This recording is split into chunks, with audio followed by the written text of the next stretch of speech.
I did my stint as an altar boy in the old days of the Latin Mass.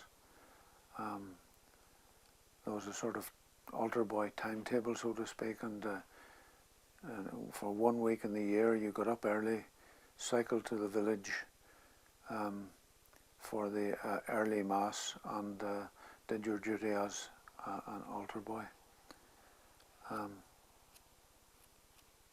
There were certain occasions when being an altar boy had a kind of small profit attached. You got a payment. This poem is called Altar Boy Economics. A wedding paid better than a funeral. We were tipped for smiling and looking cute in photos. Though sometimes a funeral paid better, the mourners at a loss and wanting to be thought generous. Wedding tips could be displayed with a discreet jingle, but funeral tips were almost secrets, hoarded for rainy days. A christening did not require an altar boy. Christenings were, economically speaking, a dead loss. There are a number of foci,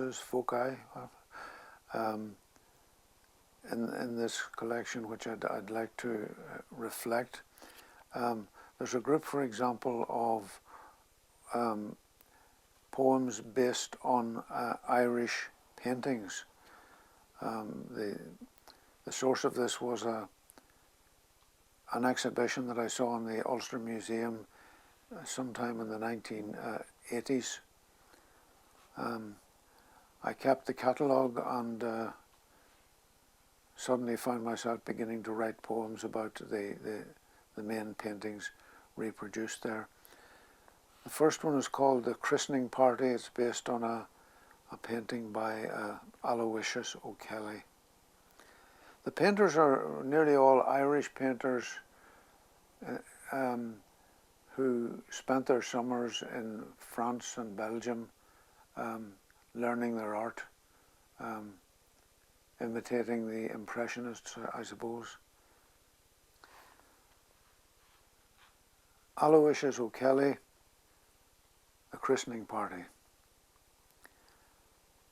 Family and friends have gathered in the pub to wet the baby's head.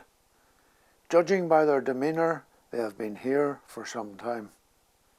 The sound level in the painting is as close as silence comes to shattering the barrier of the inaudible. The plump woman, with her back to us, is pacing herself, glass 3/4 full, propped on her knee under the table, within sipping distance. Her companion has flung his arms wide to embrace the company. They are all of one mind. The child's mother is wording the toast, and the glasses are raised in the right direction. Soon Aunt Francoise will be as full as a tick. Uncle Louis's glass is empty, as are his eyes. He accepts a stiff refill from a man with a hand on his shoulder that might be brotherly or a controlling weight or death by alcohol. As for the baby, she may remember all this as the night of the crazies in their crazy hats, and the clinking of glasses, and the incomprehensible din, and the little barred window and her vantage point in the crook of her mother's arm. I wish I knew what they are drinking, and what name the child was given that day in 1908, and how she fared in the next decade of a bloody century, much of the blood local.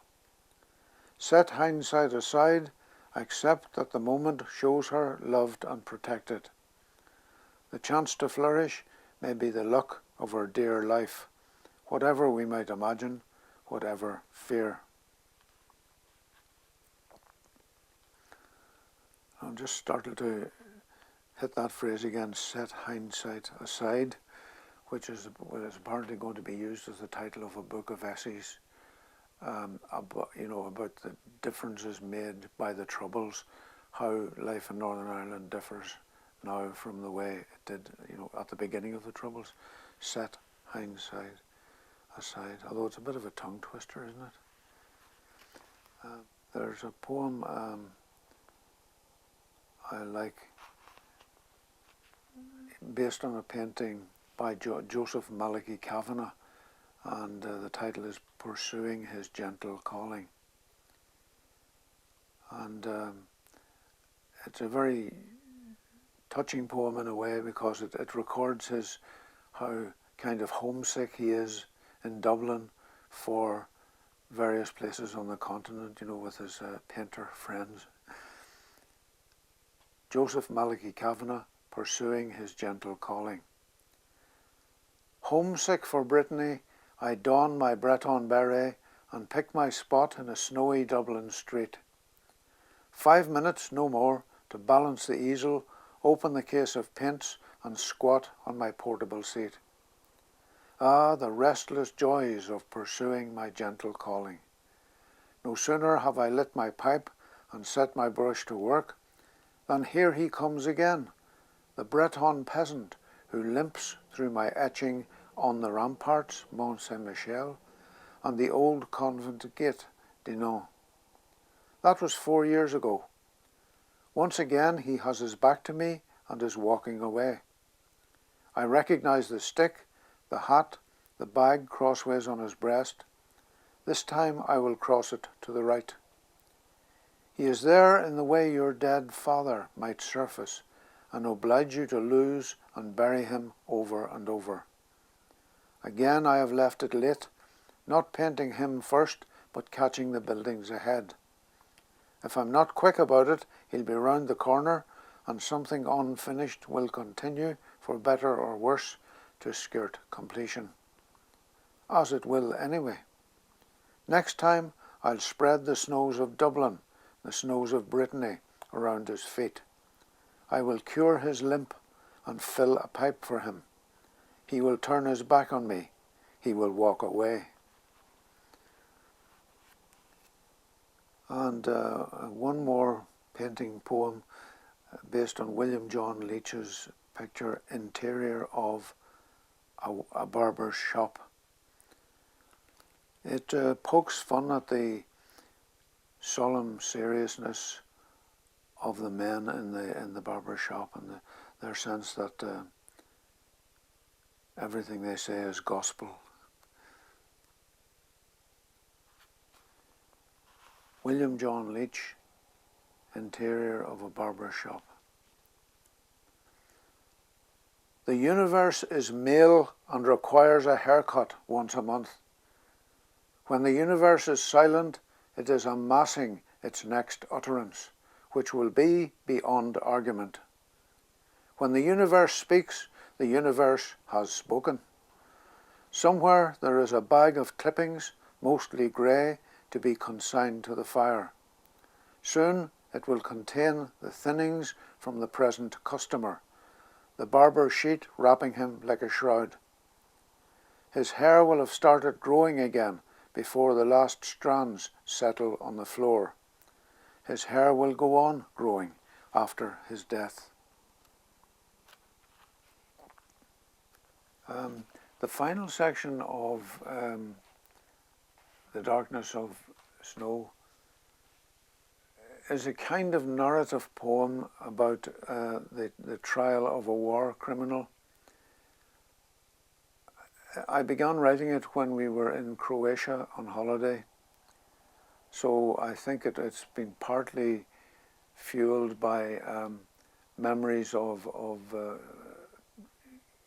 bloodshed in the Balkans in particular. The fact that I watched some of the trials on TV at home has probably funneled into the book, funneled into the poem on some level as well.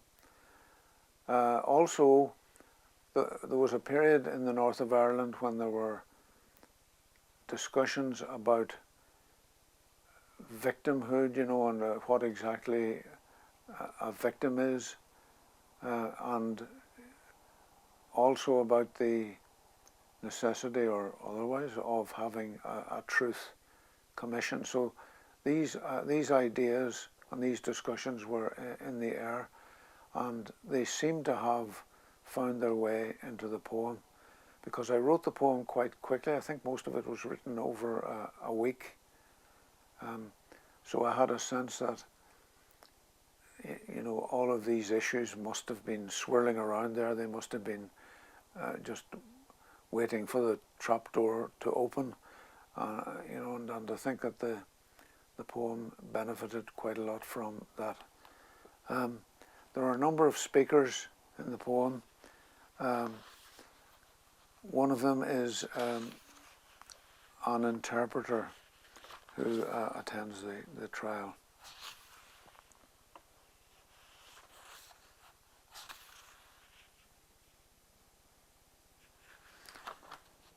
The interpreter. God forbid I grow old as a connoisseur of man's depravity. After days like these, stained with hatred and the cutthroat past, in search of the benign, I choose to walk home through the park. I would, if I could, compose an interpreter's prayer, names in a clean recital, pitched to move whatever good may bask at the heart of things. Squirrel, I think, a small arborean rodent. Bluebell, an old world plant of the lily family, with blue bell-shaped flowers.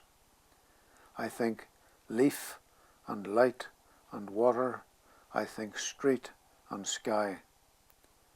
Not much there, you might say, to counter the thrust of a pitiless cutthroat future. Yet it counts that the urge is alive, that somehow the field has not been abandoned. I think grass and rabbits and hostels and hot dogs. I think houses and stone. Let the final word be darkness as it comes down.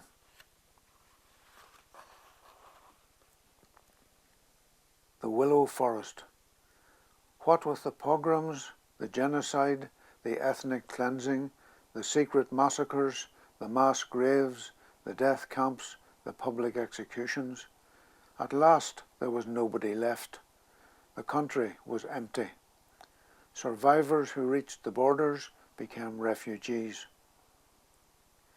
Rebuked by that silence beyond the mountains, the victors planted willows, and in due course the country grew into a willow forest.